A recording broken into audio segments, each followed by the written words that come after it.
Okay, I'll let you, Madame, lead us in the rest. Beautiful. Okay, so we can bring our hands to our knees, palms facing up, close our eyes, relax our shoulders and our hips. We're just going to take 3 deep breaths together into our nose and out of our mouth. Inhaling.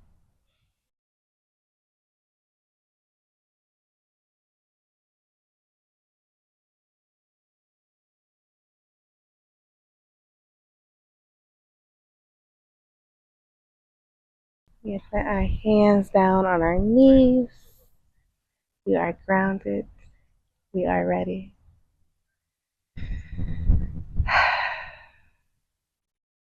We are here.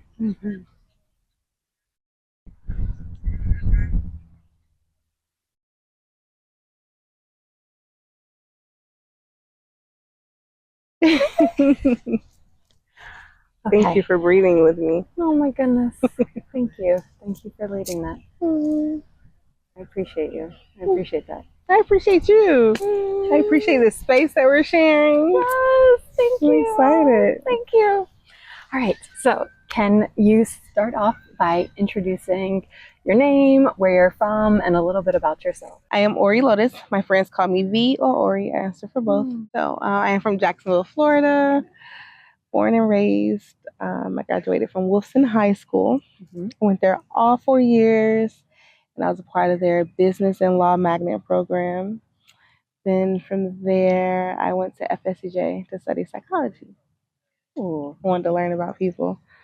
And it led here actually learning about the way we think, why we do certain things, mental health.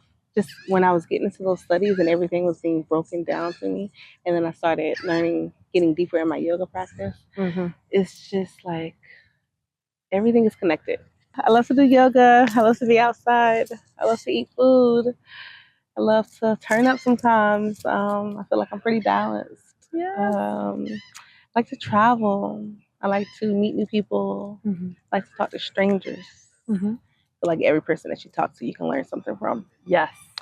So yeah, Amen to that. You know what I'm saying? Like I seek the divine connection in every encounter. Like I love that. Sometimes I just smile. Like when I talk to people that's like helping me with something or teaching me something or connecting me with somebody that can help, I just smile like in gratitude because it's just like, this is meant to be. Yeah. I'm very easygoing, free-spirited. I love everybody. And I'm a human, right? So I'm not perfect. And I feel like the only issues I struggle with is like when people wrong me. And so I'm working on that part, like with that forgiveness and that still seeing them as a human and still being able to love them. I'm Reiki trained level 1 and 2. That happened when I was teaching yoga at Saluna. Okay. And she taught us that like it was good to just do it on people, like to just give the practice. You know what I'm saying? The practice is really something we all can tap into. It's just moving our light energy around in our chakras. Sometimes I combine Reiki with my yoga practice. So I like to say I specialize in mindfulness and like chakra healing because I focus more on the energetic part of it versus the workout part of it, if that makes sense. But it's a balance of everything, right? Like the asana, the poses, and then the breath work, and then the things we think about, and like how we can release things, the contemplation, like sitting in stillness. There's so many different things. Universal practice around it. How did we meet? I admit, I don't remember the very first time. I remember connecting with you, your energy in certain spaces, social media, and seeing you out in certain spaces. And we saw each other in traffic one day. Down the street. Right in San Marco. And you beat the horn or something. You looked over and she was smiling. You were smiling. I was like, hi! It was so cute. But yeah, I felt like that was before we actually sat down and had a conversation. But apparently not. No. So, I think you'll remember when I say this. We volunteered at Wine Down Wednesday together. That is what it was. And we were pushing those bottles in there in the VIP. That's crazy. okay, because I was like, every time we saw each other, I was like, I felt like I had connected with her before, and I would just smile at you and be like, hey, girl. That's why I was honking at you when I saw just stop. Like, I was like, oh my I was goodness, like, she recognized me from such. That is horrible. Oh my God. We volunteered. No, that night was a crazy night. We were running all night. It was an amazing night. It was so fun. I met so many incredible people that night. But yes, we volunteered at Wind Down Wednesday together. That was the first time we met. That's what it was. Yes. Thank you for telling me that. That's great. See, I'm not completely forgetful. I just need my memory jogged. and then we saw each other in traffic down the street. That's just because I be everywhere. I need to stop being so many places. No, you're good. People. Like, and then we saw each other at like Art Walk. I think we did see each other. I remember James Weldon Johnson. Mm-hmm. I remember that. A few weeks after that. The street. So we just kept running into each other, and then we saw each other at R&B mostly. That was a good time. It was a great time. Yes, that was an amazing time. So it was a good first meeting. We were working and serving and having fun and vibing out. We had a good together. time. It was a great night. So I believe that love looks like something tangible. So what is the most powerful act of love that you've ever witnessed, and how did it inspire you to love differently or more deeply? I love this question so much.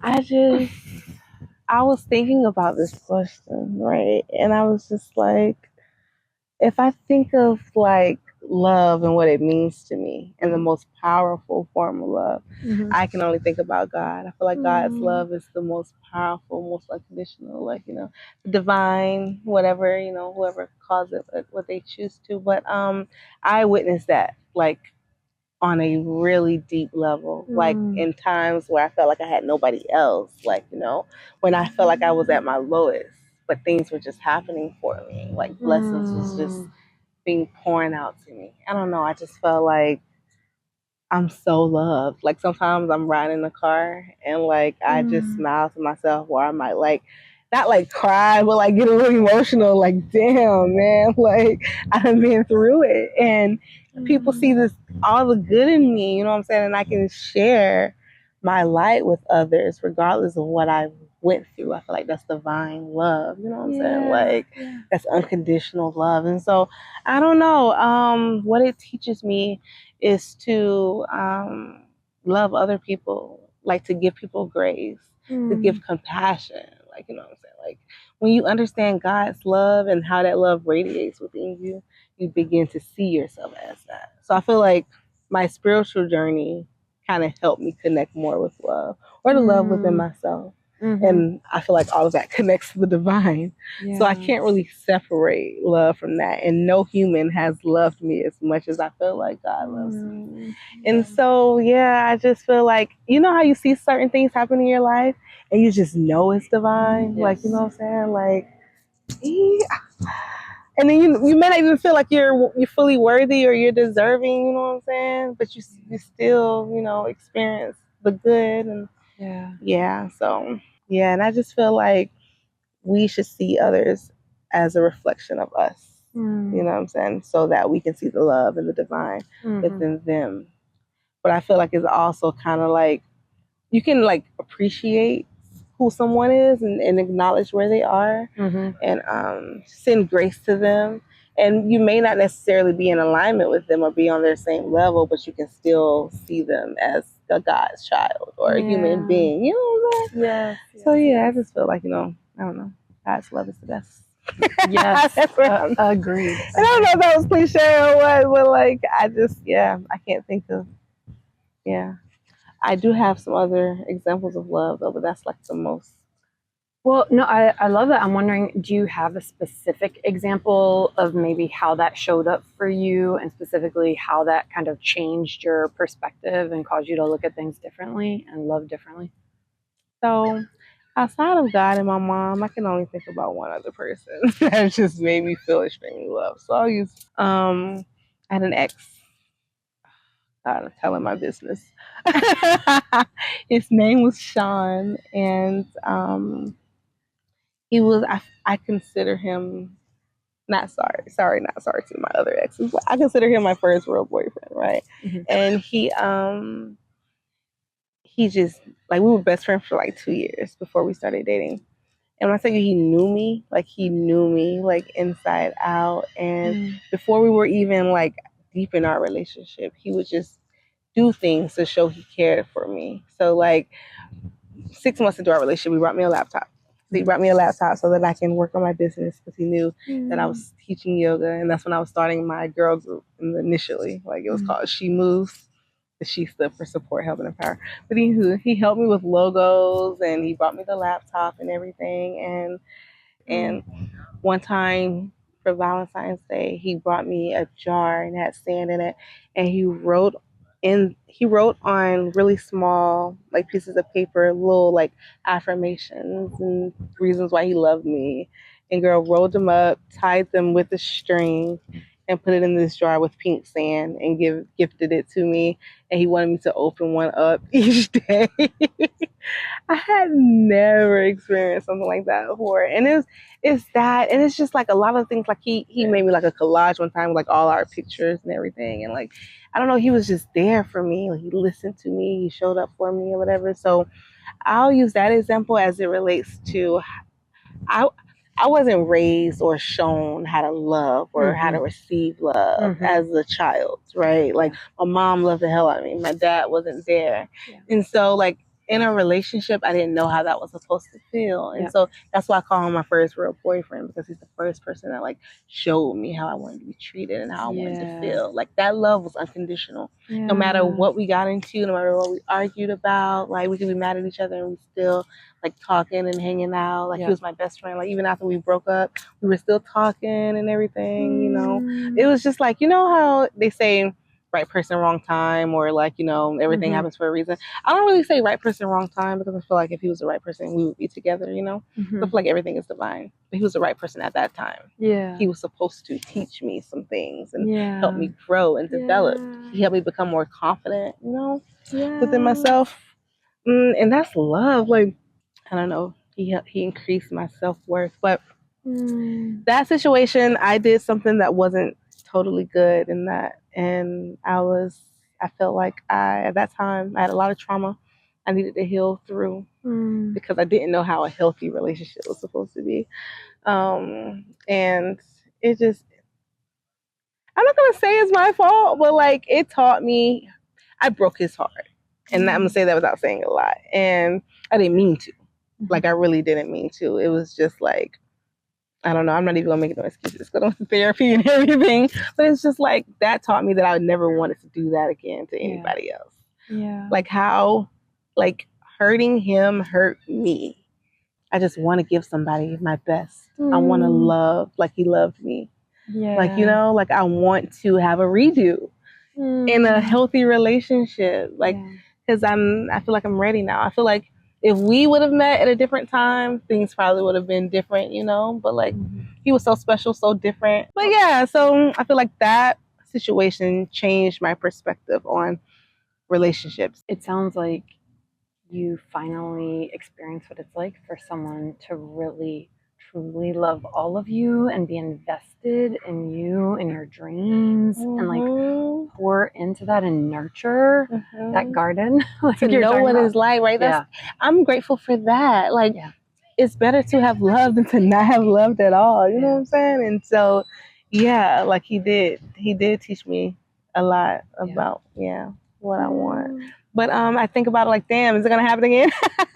Well, it will, because here's the thing. Now you've learned from your mistakes, right? Now you actually know what you're looking for, because now you've experienced it, right? Sometimes we kind of dream about things, but if you've never seen it, it's kind of hard to really hold out for something. But now you know what to hold out for. It's facts. Yeah. And I manifest that. And I can visualize it, and I can write it out. You know what I'm saying? And I know what the feeling, you know what I'm saying, feels like. So what was the biggest fail or challenge that you've ever experienced in love, and what did you learn from it? So I feel like one of the biggest lessons I've learned in love is about self-love. Like, I feel like that's the most important love we're going to experience outside of God's love. that is a journey. A lot of us aren't taught how to love ourselves. Yeah. And like a lot of us aren't taught how to love ourselves and how to see ourselves in certain lights, you know, and how to value ourselves and things. So I feel like part of my yoga journey, connecting with like my heart chakra and studying that and like examining my heart space and why I feel certain ways that I do, you know, and but to show myself grace through it all, like, you know what I'm saying? Like, to heal through certain things that I've been through that I may not think, you know what I'm saying, is pretty or people will accept it or whatever, you know what I'm saying? Like if somebody leaks something about me, I probably wouldn't care at this point. I love myself so much, like nobody can tell me something about me that I don't already know, you know? And so I just feel like learning self-love changed my perspective on what I allowed, like in my life, like what I accepted.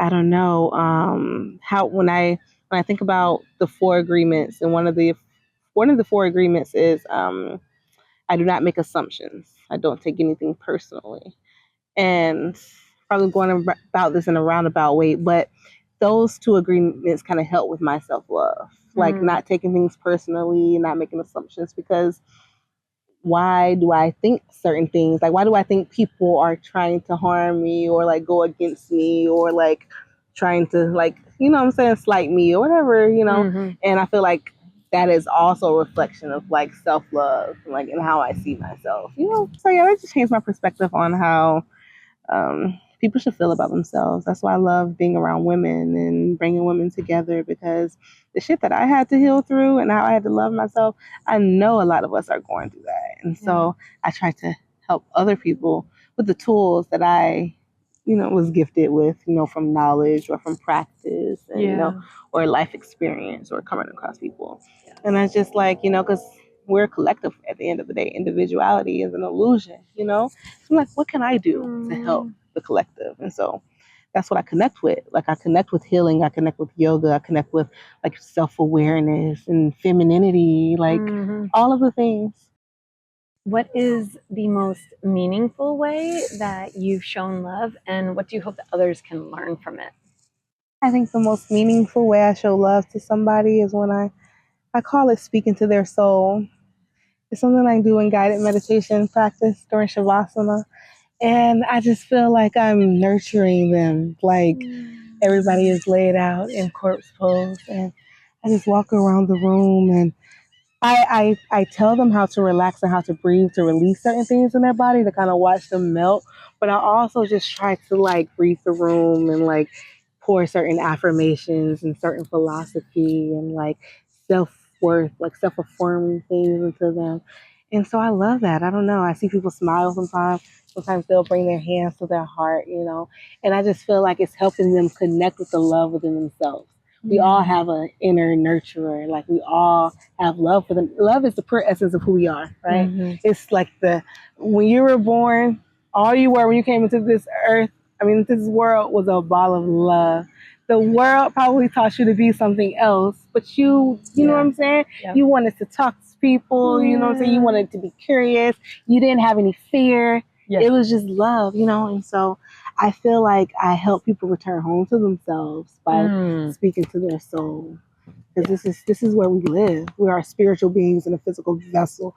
And so I just feel like from that, people could take away from that, like following your passion, doing what you love to do and what you're passionate about, and give that to people. Yes, like the joy that I feel when I'm doing that, like it's not something that like people can pay me for or anything like that. Like it's not a value that I can put on it.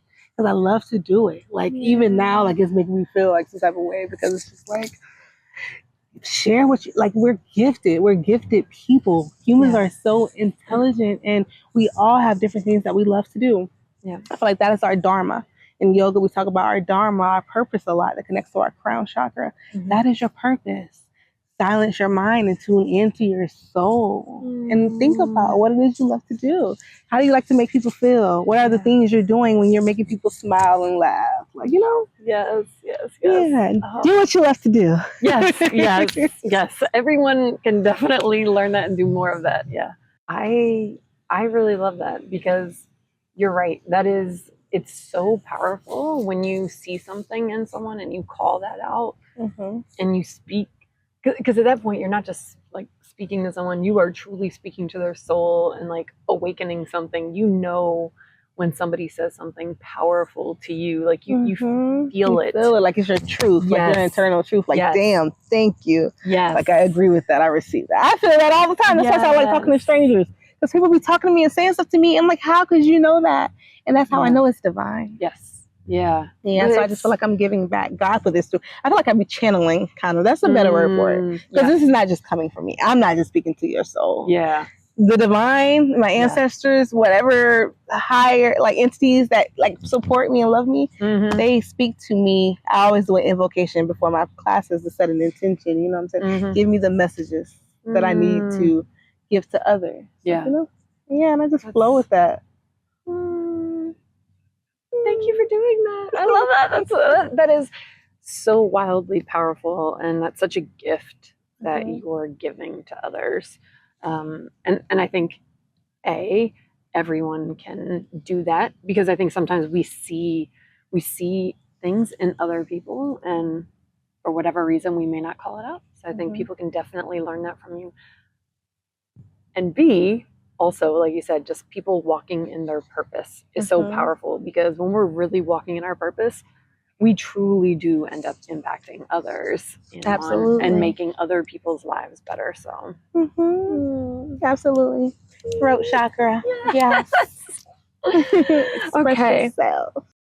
In what way can you commit to growing in love more? I feel like I could show myself more compassion internally. Spending time with myself every morning. That's something that I want to do.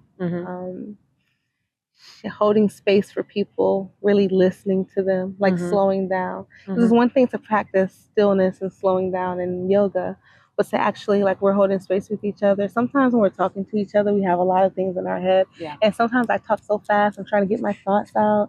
And so I think just like being more present, being more aware, and holding, like, being more attentive, if that makes sense. Like enjoying the moments more, like the present moment. Because, I'm not perfect, right? I'm a yogi. I'm practicing this thing too. But sometimes I really know that I can, like, slow down and, you know. So I love that for you and for others, because you're loving everyone, self and others, you know. But like you said, we're all one at the end of the day. So loving ourselves does help love others better. And loving others better literally is good for ourselves too. Like, I'm at a space where I'm just trying to become my best self. Like, I want to love myself like the way I want somebody else to love me. All right. Last question. Okay. I am starting a global love movement. Will you join me? Hell yeah. I would love to. That's a better answer. You kind of did just by being here.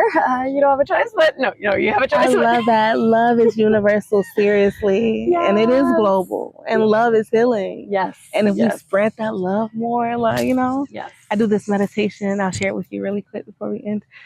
It's called inhaling love, exhaling love, right? So as we inhale, we will breathe into our heart chakra. And as we exhale, I have them send that energy out, like around their arms, their legs. And then inhaling to invite this love into your body. And then as you exhale, sending it further out into your aura. And the more you do that, you know what I mean? Just feel like you're creating this bubble of love, and then you're filling your space with love. And everything begins in our mind. Like, that's why I love meditation, because everything is about intention. You can visualize, you know? Just be love, spread love. It's free. Yes. Well, thank you so much. My dream and my vision with all of this is that you, myself, and everyone watching, paying attention, just continuously is striving to love themselves and others more, and like being intentional about challenging ourselves to love more. That's a good thing, intentional about it. Yeah. And I think it's so easy to love when things are going well, when it's your friends, when you're happy, but it's harder when shit's hitting the fan, when things are not going the way that you planned, Yeah. when people do not treat you fairly, or and I think that those are the times when it really shows up and it really matters how we respond in those moments. And so I think just the way the world is going, just hoping that if we all really challenge ourselves to love a little bit more deeply, a little bit more thoughtfully, then we can truly make a difference. Yeah, 1% better is better than negative 1%. Yes. I get that from the Atomic Habits books, actually. Like 1% better every day. So just doing a small act of kindness or gratitude, but even expressing gratitude within ourselves, that will increase love within us, no matter what we go through. How can we find the gratitude or like the piece of positivity in it? Yeah. Thank you for this, Lauren. I really enjoyed it. You're so welcome. You're awesome. Thank you, girl. You're awesome.